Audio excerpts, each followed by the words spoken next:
सकती हैं। और जो भी कमेटी निर्णय लेगी, हम तो भाई सबके चारों के धूल के बराबर हैं।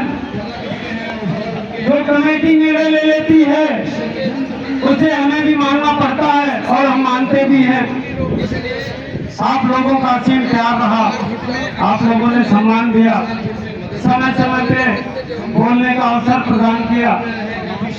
इसलिए मैं सभी स्मारक परिवार को अपने दिल से आभार प्रकट करता हूँ। कहने के लिए तो कुछ शायद आज बचा ही नहीं है। बचा इसलिए नहीं है, दयाराम भाई ने आप लोगों को हंसाया भी और हमारे बौद्धनाथ भाई ने गीत के माध्यम से आप सबको प्रस्तुति दी। तो मैं सोच रहा हूँ क्या सुनाऊं। अब या तो कहाँ सबको बेवकूफे बनाऊं।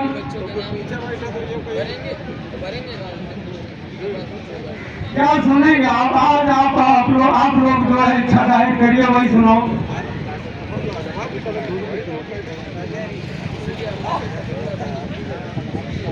भैया ने अभी स्पष्ट कहा, कोई भी बोला नहीं, क्योंकि जानते हैं चौहान अपने मन में करेगा, बोल भी देंगे तो, इसलिए कोई बोला नहीं, एकदम शांत था। और जब बोले नहीं तो वैसे मैं भी समझता हूँ मुझे बोलने की आवश्यकता ही नहीं है। तो साथियों, हमारी लड़ाई जो है, कुशवाहा जी ने बहुत बड़ी बात कही, मैं इनका सम्मान करता हूँ, दिल से करता हूँ। इनके जो विचार होते हैं वो बहुत ही उत्तम होते हैं। तो आज की रणनीति जो हमारी है वो तो बन रही है, और आगे की जो रणनीति हमारी है, क्योंकि अभी हमारा संघर्ष आखिरी पड़ाव पे है। आखिरी पड़ाव का मतलब ये होता है कि हम इस लड़ाई के आखिरी नतीजे पे पहुंचे हुए हैं। तो ये रणनीति भी बहुत महत्वपूर्ण इसलिए हो जाती है कि अगर इसमें तनिक सा भी गलती की गई तो इसका खामियाजा गलत तरीके से भुगतना पड़ सकता है। इसलिए हमारी टीम निरंतर आगे रणनीति के बारे में फूंक फूंक के कदम रख रही है। जैसा कि ऐलान किया गया 4 मार्च 2024 तक हमारे शासनादेश निर्गत नहीं किए जाते हैं, तो हम पूरे उत्तर प्रदेश के समस्त कर्मचारी संगठन का जो हमें समर्थन प्राप्त है, हम उन संगठन और उनके समस्त कर्मचारियों को सम्मिलित करते हुए हम अपने स्मारक परिवार के समस्त 5300 कर्मचारियों को उसमें समाहित करते हुए अपनी इन लंबे 12 मांगों को लेकर माननीय मुख्यमंत्री महोदय के आवास पर ज्ञापन देने के लिए लखनऊ की हर गलियों से अलग अलग टुकड़ियों में और अलग अलग रणनीति बनाते हुए हम लोग पूरे लखनऊ से निकलेंगे, जिसकी सूचना न तो शासन को होगी और न ही प्रशासन को होगी। ये इसलिए भी महत्वपूर्ण है क्योंकि आज हम 80 दिनों से इस क्रांतिकारी धरती पर अपनी भूख और अपनी प्यास को समेटे हुए निरंतर संघर्ष कर रहे हैं।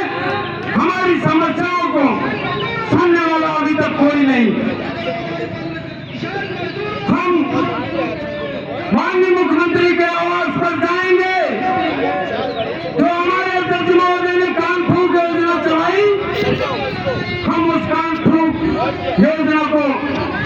निश्चित रूप से सफल बनाएंगे। कल हमारे बीच में महिला मोर्चा की राष्ट्रीय अध्यक्ष कल्पना बौद्ध जी भी आई थी। उन्होंने भी खुले मंच से आह्वान किया कि हमको समय वो तिथि बता देना जिस दिन आप माननीय मुख्यमंत्री महोदय को ज्ञापन देने के लिए जाओगे।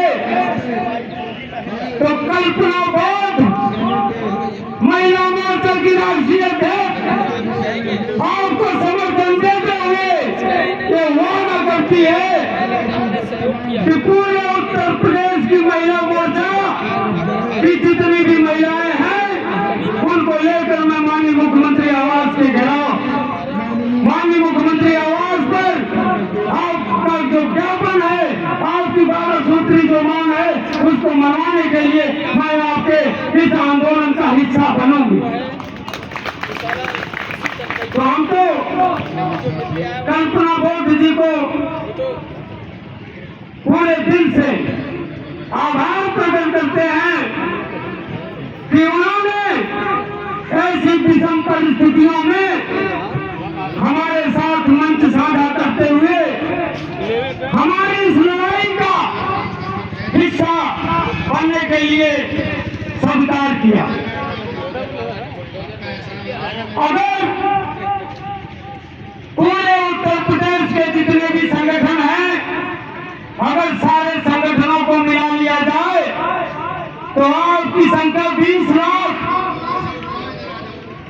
अगर 20 लाख संख्या बल माननीय मुख्यमंत्री के आवास पर अगर चला गया तो मैं समझ सकता हूं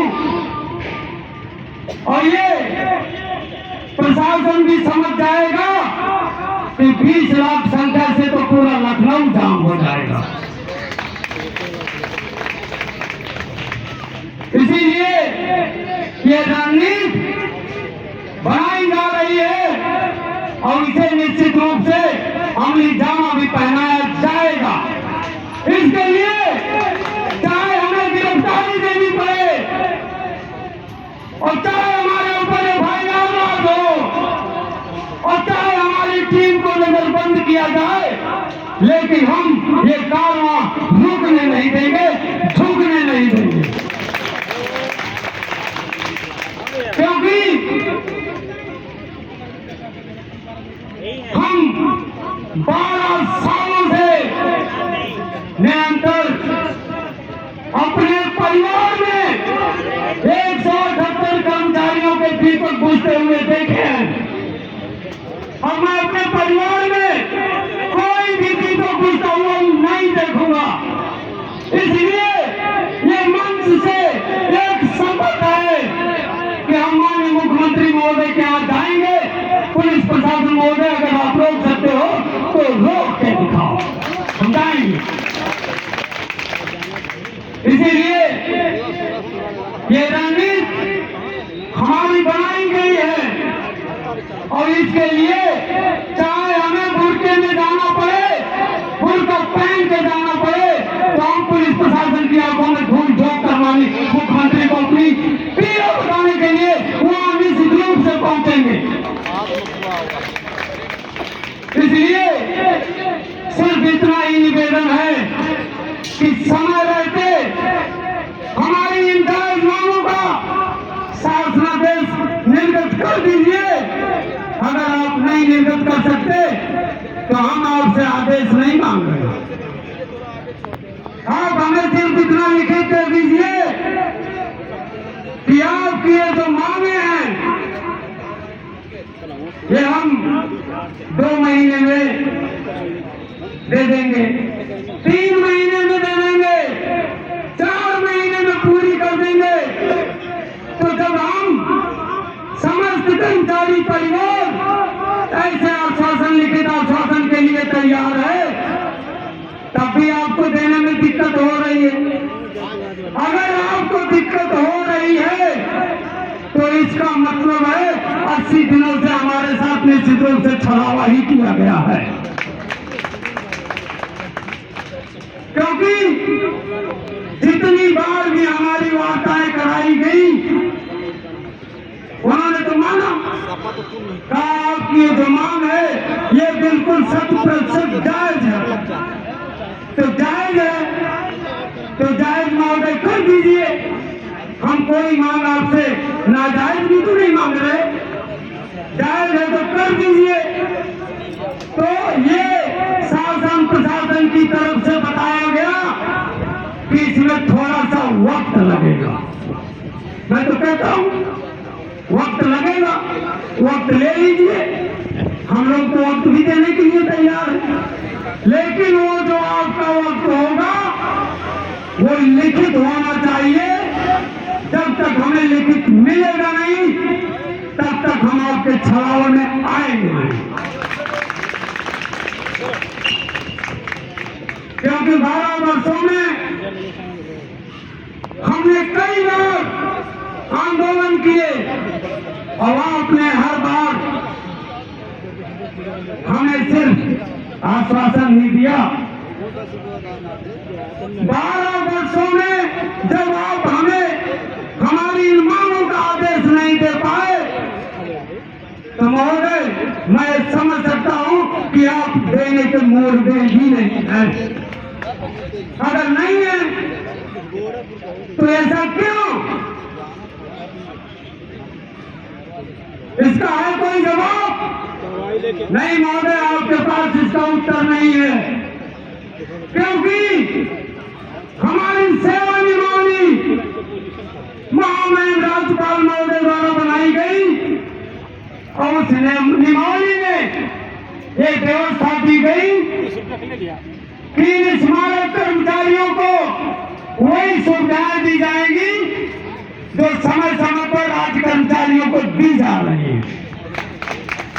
जब राज्य कर्मचारियों को सारी व्यवस्थाएं मिल रही, पुनर्रचित वेतनमान मिला, सेवन पे कमीशन मिला, मृतक आश्रित अनुकंपा नियुक्ति मिली, चिकित्सा पूर्ति अवकाश मिला, प्रसूति अवकाश मिला, अर्जित अवकाश का नकदीकरण मिला, एसीपी का लाभ मिला, ग्रेजुटी मिली, अस्थायीकरण मिला, पदोन्नति मिली। तो क्या ये मैं समझ सकता हूँ कि हमारी जो सेवा नियमावली है क्या ये झूठी है?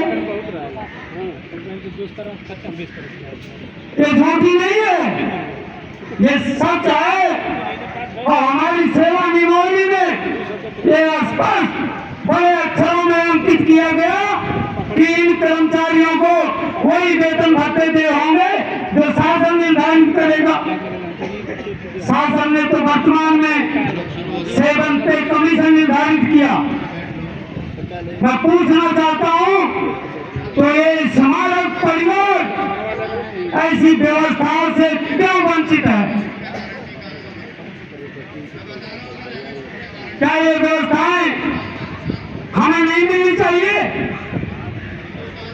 अगर मिलनी चाहिए तो हम तो महोदय वही मांग रहे हैं, दे दीजिए। तो साथियों, आप लोग बिल्कुल निराश न होइए। ये लड़ाई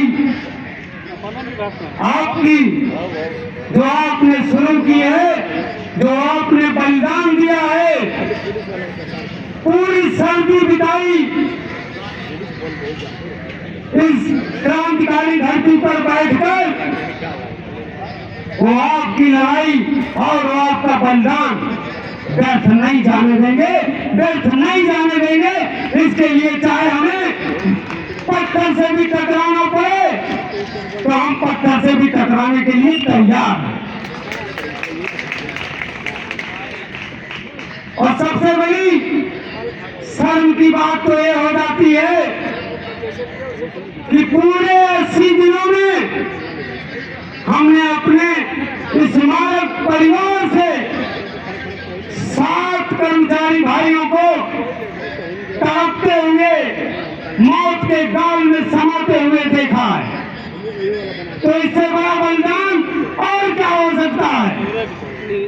इसलिए हम उस बलिदान को व्यर्थ नहीं जाने देंगे।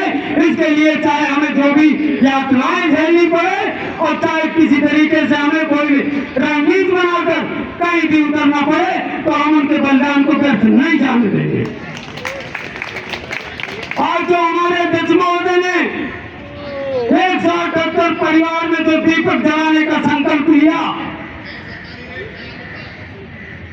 हम उनके परिवार में रोशनी लाने के लिए निरंतर 80 दिनों से यहाँ पे बैठकर अपनी आवाज को बुलंद करते रहे और समय समय पर शासन प्रशासन को पत्राचार के माध्यम से भी हम लोग अवगत कराते रहे।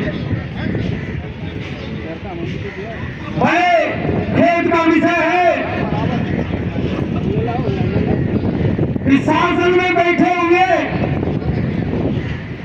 जो बड़े उच्च अधिकारीगण हैं, वो हमारे वेतन से जो 800 करोड़ का गबन हुआ है, ये उस भ्रष्टाचार को छुपाने के लिए माननीय मुख्यमंत्री तक हमारी सूचनाएं सही तरीके से नहीं भेजी गई।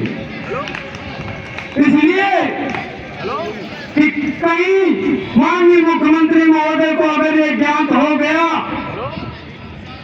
कि स्मारक परिवार से इनके वेतन से 800 करोड़ की एनपीएस मद में की गई कटौती इन्होंने राइट पे कंपनी को दिया और इन्होंने नोएडा फिल्म सिटी को दिया और उन्होंने फिल्म बनाई, तो जब ये माननीय मुख्यमंत्री महोदय को पता लगेगा तो जानते हैं कि माननीय मुख्यमंत्री महोदय जितने भी भ्रष्ट अधिकारी इसमें शामिल हैं, उनकी फिल्म माननीय मुख्यमंत्री महोदय तुरंत बनाने का काम करेंगे।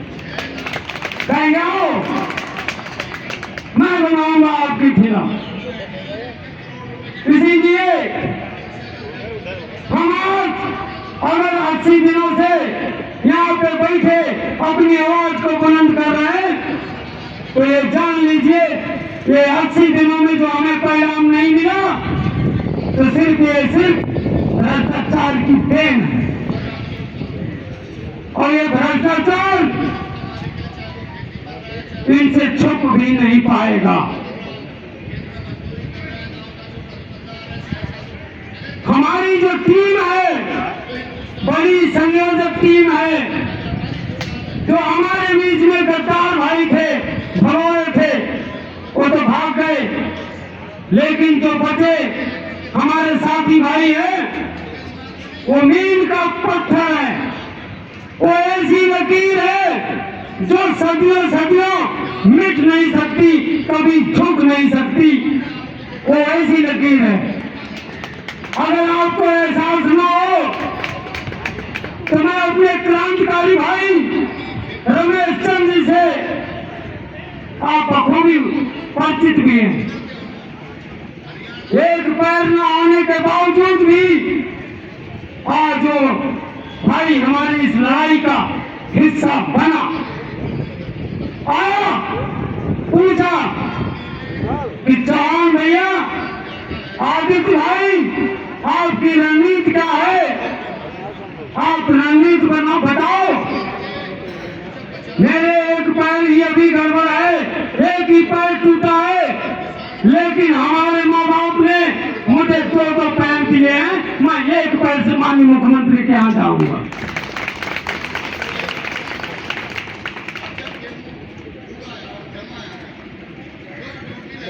साथियों, जब थोड़ा सा शरीर में गर्मी आती है तो हमारे अध्यक्ष भैया की आवाज भी आती है कि समय नहीं। देखिए अध्यक्ष भैया, दिल पे ना लीजिए, मैं जान रहा हूँ आपका भी समय आ गया, लेकिन समय अभी नहीं आया। उम्र हमारी आपकी बहुत लंबी है।